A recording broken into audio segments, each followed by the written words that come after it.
Professor Imani Perry, Professor of African American Studies at Princeton. Thank you for joining us here at the Nantucket Book Festival. Thank you for having me. I'm delighted. Well, the last time, you are now a veteran, an alum of the Nantucket Book Festival. Yes. Last time Imani was here was virtually, and it was a Juneteenth celebration, and here we are one day before Juneteenth.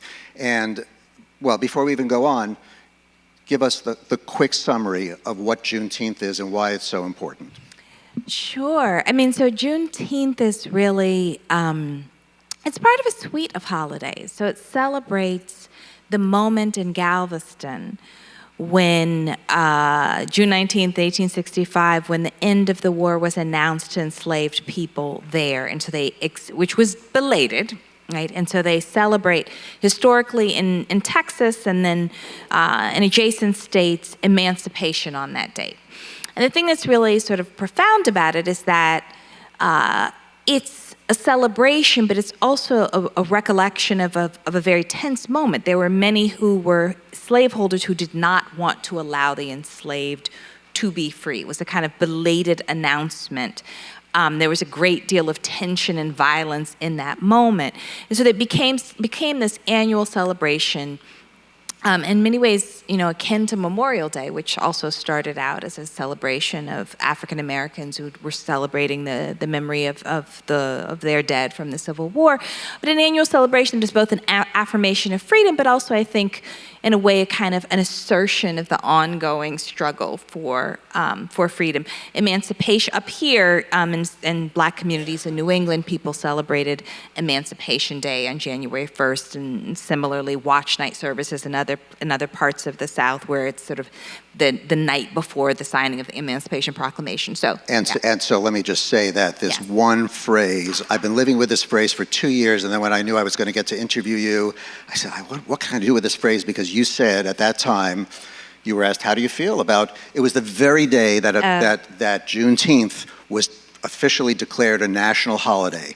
And you said, it's both a kind of hopeful moment and a moment in which we have to think about the dream deferred over and over again. And I walked around with that phrase, the dream deferred, and then I started to immerse myself in your work in no particular order, and I got to your book on, and by the way, Imani has written 7 books, but that's not what makes it special. It's the range of topics she has covered and taught us about. So, your book on Lorraine Hansberry, Searching for Lorraine, a biography. And then I was looking into the biography and reading, and I said, oh my gosh, there's that phrase, dreams deferred. Yeah. And it was from a poem that the great Black poet of the Harlem Renaissance, Langston Hughes, by the way, I'm speaking like I know this stuff. I know it because I've read your work. Langston Hughes wrote a poem called Harlem. Yes. And tell me about dreams deferred. Yes, he says, what happens to a dream deferred? Does it dry up like a raisin in the sun or fester like a sore and then run? Does it stink like rotten meat or crust and sugar over with a syrupy sweet? Maybe it just sags like a heavy load, or does it explode? And A Raisin in the Sun comes from the title of that play, which is, the first play by a Black woman on Broadway, written by Lorraine Hansberry. The most widely produced play by a Black playwright in the country comes from that poem. And Hughes was a mentor of Hansberry's. Yeah. And so I have been asking myself, while reading your work, what does happen to a dream deferred? Yeah. And we can all relate to that in some way or another. Does it explode, or does it dry up like a raisin in the sun? And, very importantly, what does Langston Hughes mean when he says, does it explode? Is that a good thing or a bad thing? I don't think there's a single answer. I mean, so many things happen to deferred dreams, right? And this is why there's an activist, Miriam Kaba, who uses this expression that hope is a discipline. I think hope is also a practice, and it's a commitment, right? And so the dream deferred, right, again and again, the dream for freedom, the dream for emancipation, the dream for justice, the dream for suffrage, all these dreams, right, that have been even once achieved, then snatched away. that the fact that they have been sustained is such an extraordinary part of the tradition that I come from, but they're not sustained in a kind of Pollyanna-ish way. It's difficult. So sometimes they do dry up, sometimes they do fester, sometimes they explode in rage, sometimes they explode in renewed commitment to fighting for justice. Sometimes those are the same thing. Well, and I have to tell you, I think there was a phrase where you were describing this Lorraine Hansberry who really carved her own path. Yeah. You said something like she exploded onto the scene. Yes. And I said, oh, explode can be a really good thing. Yes. Oh, yeah. She was and really extraordinary. So Lorraine comes from this sort of affluent, bourgeois, college-educated family on the south side of Chicago. Her father is a realist. He's called the Kitchenette King. He's a real estate mogul. And she's different from the rest of her father family. was? Carl Augustus Hansberry. And was he Jewish and... No, that was her husband. That was her husband. Her husband was... Yes, okay. her father was a Mississippian. That's right. And her parents migrate from her mother was a Perry from Tennessee. I tried to find a relationship. We're not related. I tried. She's from a part of Tennessee that's close to where my family is from Alabama. People told me I should lie. I don't believe in that. But comes from this really extraordinary family. Her uncle was the father of African studies, the field, period. He was a professor at Howard. And Hansberry is this sort of, becomes this radical leftist counterculture intellectual, drops out of school over and over again, winds up in Greenwich Village, marries a Jewish man, and also is like, I'm a lesbian. I mean, she's just this sort of really interesting person, brilliant, absolutely brilliant. Studies painting in Ajijic, Mexico, and is like sort of becomes passionate about art in that way. And she, out of her political and intellectual commitments, writes this play that transforms American theater. And I'm interested in people like that. I'm interested in I'm interested in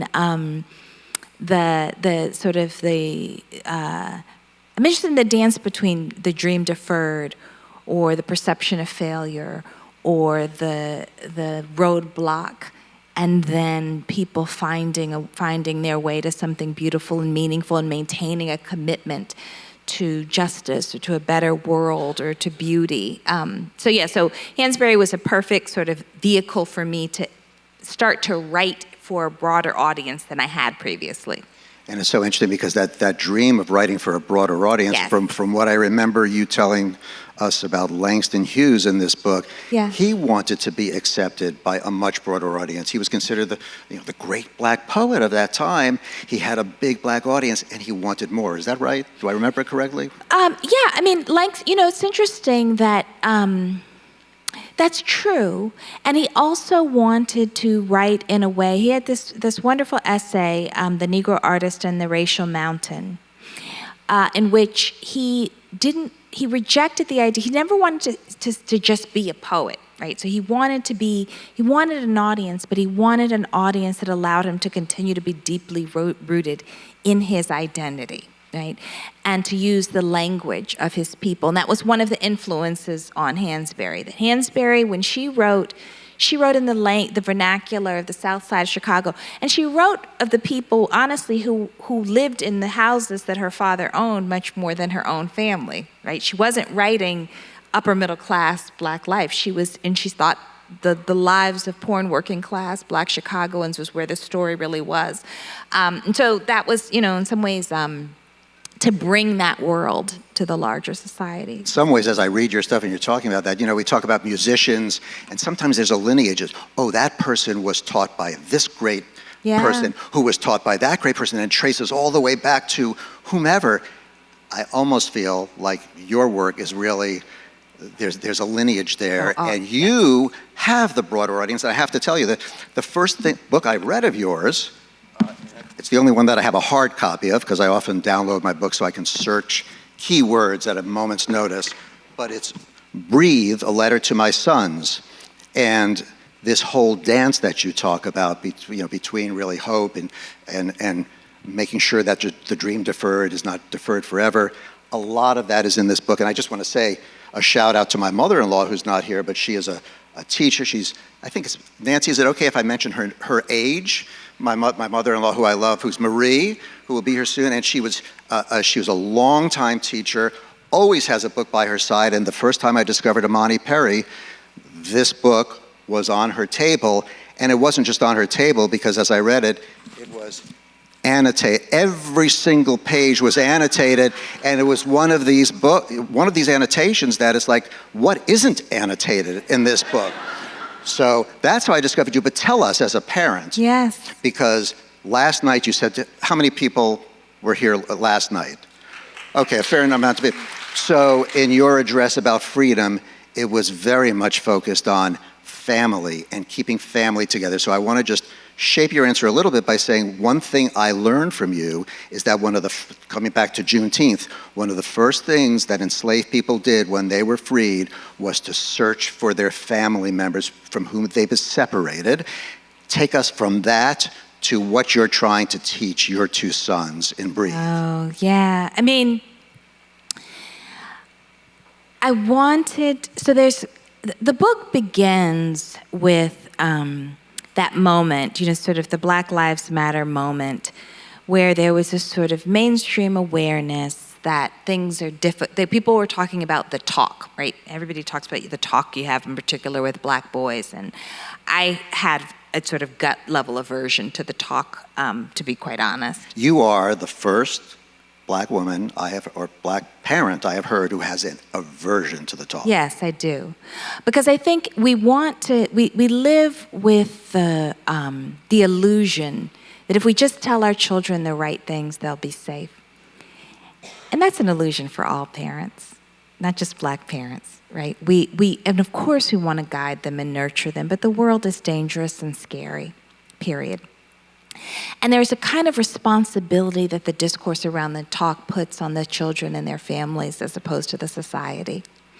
So I like to pivot so people kept saying to me, and I know that it came from a good place, but saying, oh, it must be so hard to raise Black boys. And it was just, it was them sticking in my craw. It was bugging me. And part of why it was bugging me is I thought, that is what my experience as a parent and their experience as children has now been reduced to.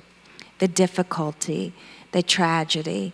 And there was plenty of tragedy. And I wrote a profile of Tamir Rice's mother. There's abundant tragedy. It was a heartbreak. I mean, we had a wonderful time together, but it was a heartbreaking experience to sort of deal intimately with what her experience was of losing a 12-year-old.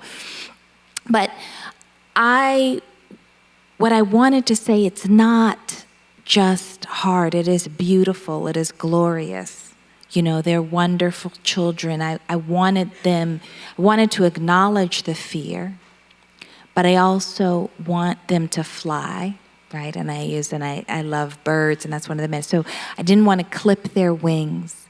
And I also wanted to talk to them about fortune, and those are the 3 sections, and it is an engagement with the sections of Richard Wright's native son. There's a sort of, it's a heavy literary reference book, which is probably why an educator had a lot of annotations, because there's a lot of intertextuality with other books, even though it's a sort of short book. But the fortune for me is that tradition. It's a sort of extraordinary tradition that they have to draw on, and that tradition being familial tradition, but it also being an intellectual and a political tradition. That the circumstances of adversity are not new, and that there's a tradition of some both spiritual and intellectual resources for not allowing one's life to be reduced to the conditions of inequality and injustice, right? And that the imagination is in some ways the primary resources to withstand so much. So I wanted the book to be a legacy for them and their peers, but I also wanted others to witness that the talk is not the sum total of our life and our tradition, right? Really fascinating.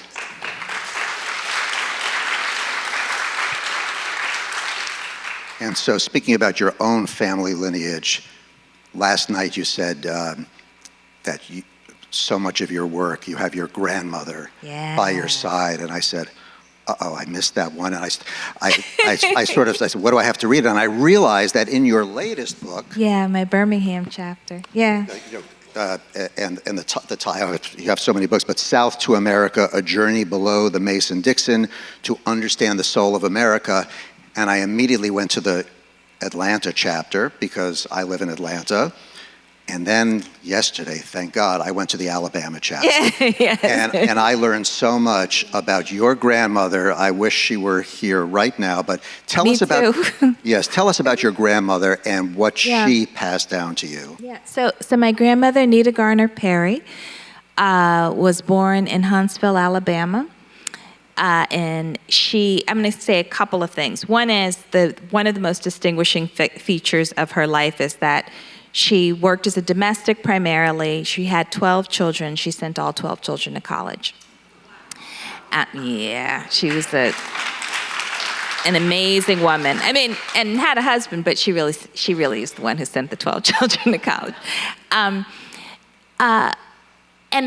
the relationship, and my grandmother taught me many things that I hold on to on a daily basis. Of course, this incredible self-regard, belief in one's own intellectual abilities. She read every day. I got the habit of reading every day. People think, but my mother has a doctorate, she's an intellectual, but it was really watching my grandmother read every day that is the sort of first lesson in reading. And she also, the self-regard is sort of expectation of a certain kind of excellence, but also a confidence in that excellence that she imparted.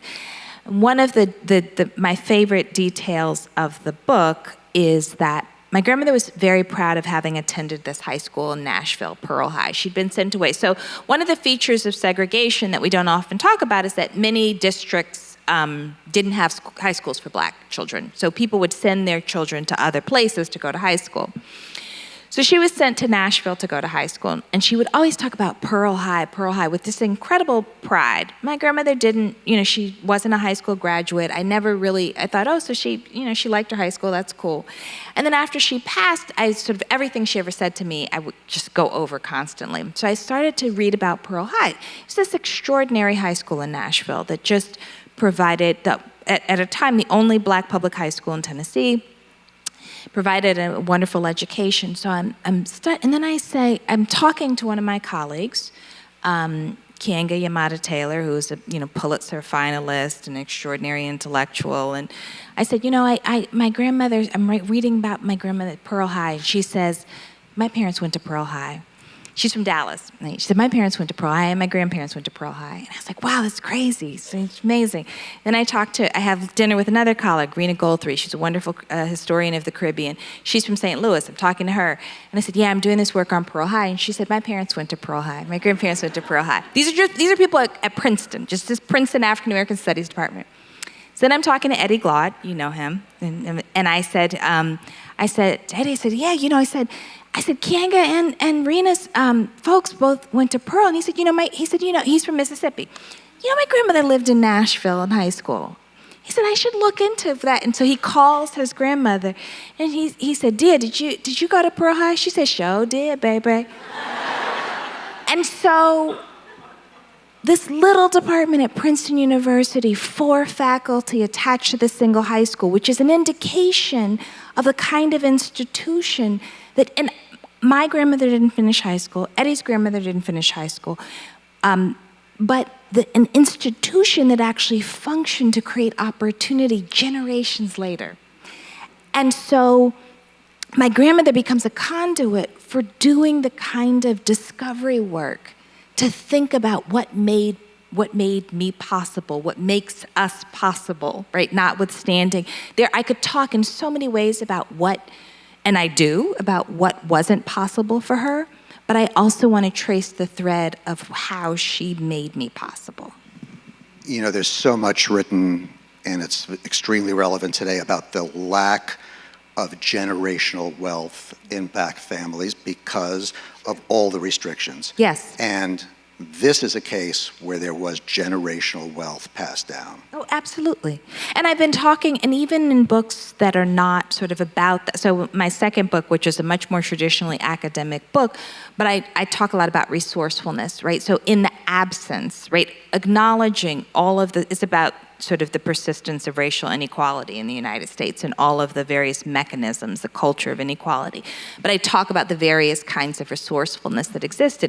Another would be that my mother was one of 12. They all went home, right? So there wasn't wealth that could be imparted, but people could return home in a way now that everybody's kids come back, right? But back then, to come back to actually the domestic space becomes a kind of resource that allowed people to sort of prepare themselves for graduate education or the next step. And so, I am firmly of the mind that one can both identify the persistence of inequality and also acknowledge joy and resourcefulness, that it is not to make the argument about injustice doesn't mean you have to pretend you have nothing.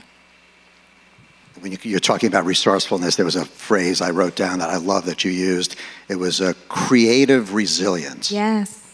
Give me an example where you've been creatively resilient. Oh, gosh. Actually, well, you know I'll what? Hold on. I want you to address a specific example. Okay. Because it was so powerful to me, and I didn't know it until you just wrote this op-ed piece in the New York Times just recently, because for those of you who don't know, Imani Perry isn't just a professor, also has a law degree from Harvard Law School and a PhD as well. Yeah. And, I didn't want to... I could have done that if I wanted. I chose not to. But you wrote this piece entitled "A Dangerously High Threshold for Pain." Your personal story. Tell us about that, because if there's a story about creative resilience, it's got to be in there. Thank you. Yeah, so it's it was an excerpt of an Audible original, which you can get, that has the same name. I was diagnosed with lupus while a graduate student. I also have Graves' disease and chronic migraines. And so the story is about what it has meant to live with a collection of autoimmune diseases that have been debilitating at various points of my life. And actually, I'd read so many books. I read... My response to, as it is with everything, my response to being diagnosed is to read everything I can find on this subject and to be a student of it. But so much of what you read when you're a person who has chronic diseases, and the books are sort of about, and then I did all of these things and I was really healthy and then I was okay, right? And the reality is that most of us, if we are, and this is even if we are fortunate, experience some degree of disability in our lives. But those are the moments when, we are often isolated, even though it's actually the thing that unifies us all, right? Our physical frailty, our moments of disability are actually deeply connecting, but we retreat. And so I wanted to have a relationship to my diseases, and that was both honest, and about the anguish about them, but also one that wasn't about sort of moving past them, but actually living, understanding this as part of what it means to be human, right? I'm not getting past, I'm living with. And that's a story that is worth telling, I believe. Yeah. And didn't the onset of this happen, was it? While I was a student, oh yeah. A student, and was it before law school or after? It was it was right before, it was as I was preparing for my general examinations for my PhD. The day after my exams, I had a pain in my hip that was searing. That was the beginning, right. Yeah. It's interesting. I interviewed a guy a while back named Spencer Glendon, who went from Wellington Capital Management, brilliant guy, with a series of autoimmune diseases, which eventually led to a kidney transplant. And every time he would get a job, he would tell people, and for Wellington Management, he said, look, there are going to be times I cannot work, and don't pay me for those times, but just so you know. And he had this phrase he said, I can live a perfectly bountiful life within limits. So I don't know if that resonates with you at all, but it seems like you have no limits. I have lots of limits. Well, You know, it's so, oh gosh. So my cousin just died, and from sarcoidosis, which is an autoimmune disease, and he was diagnosed after I was diagnosed. And he had a kidney and a heart transplant, and he was just he's just stunningly beautiful actor, just the sweetest person in the world. And I don't take the fact that I'm here for granted. You know, there was nothing more virtuous about I wasn't more virtuous than he was. I wasn't a better patient. It was sort of an accident of life that the thing that I'm called to do, which is write, is something that I can do, write and read while I'm ill, right? And so the question is, okay, so given that for me, the reality is within limits. There's lots of limits, and I try to honor my limits, but I also try to acknowledge that there's a part of this that is just luck. And I talk about that because people will make a virtue of healthfulness, and I can't stand it. You know, people will act like... A virtue of health fitness? Healthfulness. Healthfulness. Right, that you're healthy because you're a good, decent, you know, it's this, and that's not, you know, it just happens. Tragedy just happens, you know, and that's part of life. So now I'm trying, part of what I'm writing is also about him. So within limits, but then how do you tell the story that you do tell truthfully to understand that sometimes we just don't make it? Let me ask you one more question about your family lineage, and then we'll open it up to questions. But you know, I was struck. I had made a mistake. I referred to Lorraine Hansberry's father as Jewish. Her husband was Jewish. Yes. Which and my dad is Jewish. And your father is Yes. Jewish. Yes. And, you know, I care about this because I found, like, I was proud of my people. It's like you know, your Jewish father, not your biological father, but from the time you were one, he raised you. Absolutely. And raised you with your history and culture in mind. How did he do that? What did he teach you? Gosh. You just want me to cry, huh? That's what you want? No, I want to cry. You know, he was a poor kid from Brooklyn who wound up going to City College because they sent around a piece of paper saying, take this test if you want to go to college. And found himself inspired by the civil rights movement, and was good at math, just happened to be good at math, and decided to go teach at a black college. And just kind of decided to. He's a graduate student at Yale at the same time as my mother, but they never met then, and they met in Birmingham, Alabama at Miles College. I just did a talk at Miles College here in the spring. It was just so amazing to be where they met.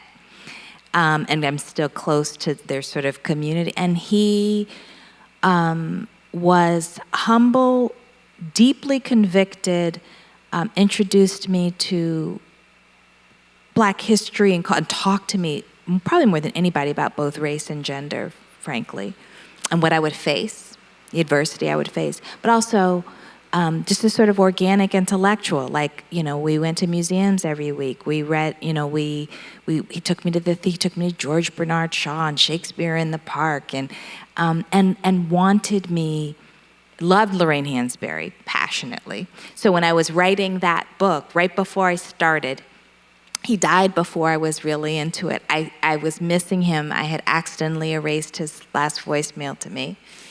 I went on YouTube to see talks he'd given, and he's giving this talk, and he has a quote from Lorraine Hansberry behind it. The reason why this is odd is because he was an epidemiologist, so usually epidemiologists who are talking about public health are not quoting playwrights, but that was him.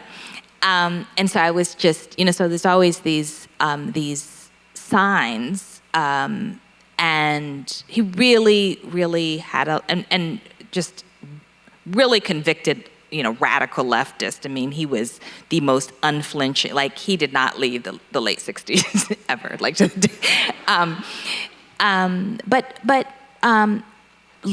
loved Alabama, and risked his life in Alabama, and wanted me to move back to Alabama. And I haven't yet, but taught me along with my mother, gave me my home there, but he taught me to cherish it. And so South to America has a great deal to do with him. Yeah.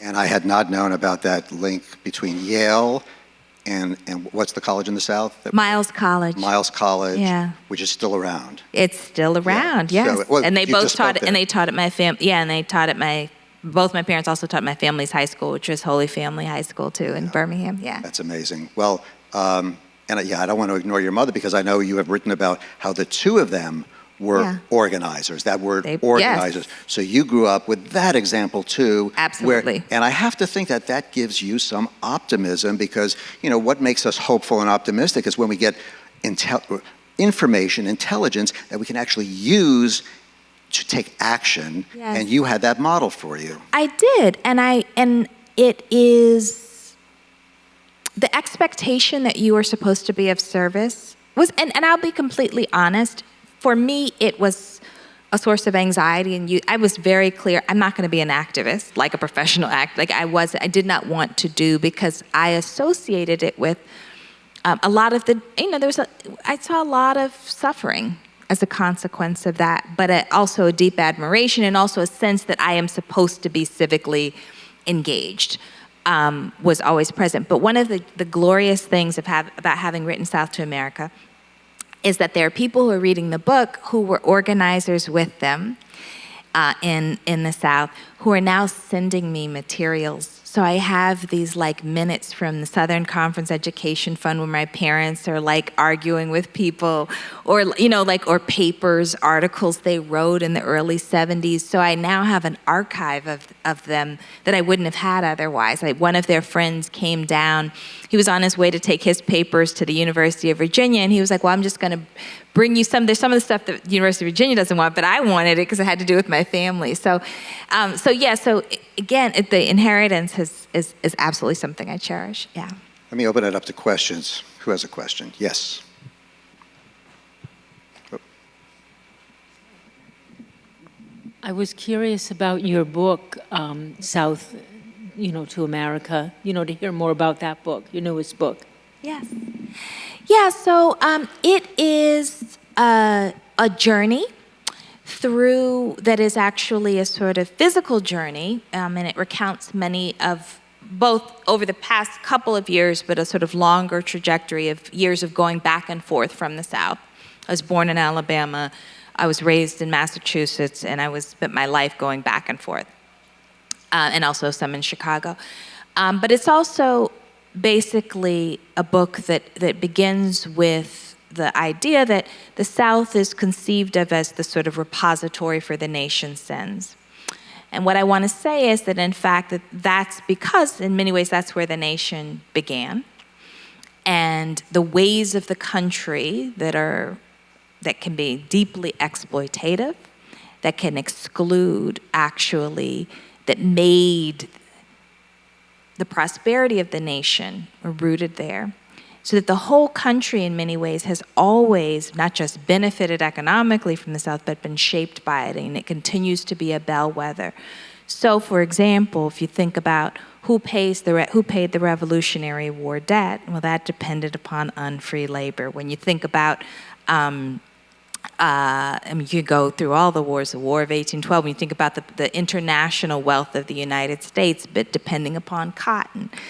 We think about the system of federalism, why that came to be, Federalist 54, and the way that the interest of slaveholders. And so trying to shift the lens on the South to not just sort of treat it as that sort of bad place down there, but understand how central it is, and how if we listen to the freedom dreams that have come out of the South, the imagination, the hope, that it actually can instruct the rest of us about how to be. And you could go down the line, right? You can talk about coal and steel and oil and gas and internet. I mean, and it's a climate issue. It has to do not with sort of who was where, but just the reality that it is such rich land that has yielded so much, but it's cost so many lives in the process.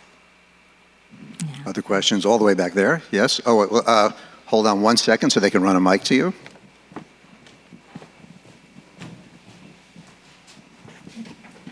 Thank you, Dr. Perry. Thank you. What age did you spend in Cambridge? What ages? And what were you mostly doing in Cambridge? And since I know Cambridge pretty well, which schools were you going to? Which elementary and middle school? Okay. Thank you. Okay.